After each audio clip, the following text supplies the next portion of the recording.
Сіздерме қалдарыңыз қалай? Бүгін менде демалыс. Бүгін қыстық соғымымызды дайындап жатырмыз. Қазір қаз айландырам. Қазды өзім айландырам. Қазір маған ешкім айландырып бермейді. Сен жей қой деп, сол үшін фу деп жеркенбеңіздер. Бұл тамақ, бұл жаңағы қазір айландырғанша мынау үлкен болып, кішкентай болып жері қалмас үшін жаңағы үрлеп қоямыз. Ал жеркенбейміз ағайын.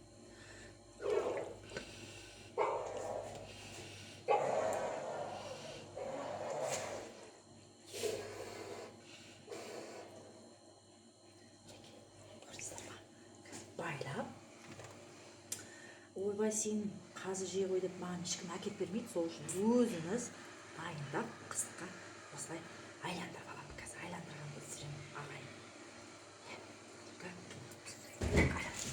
Міне дайындап қойдым. Қаздың ішек қарын, жылқының ішек қарын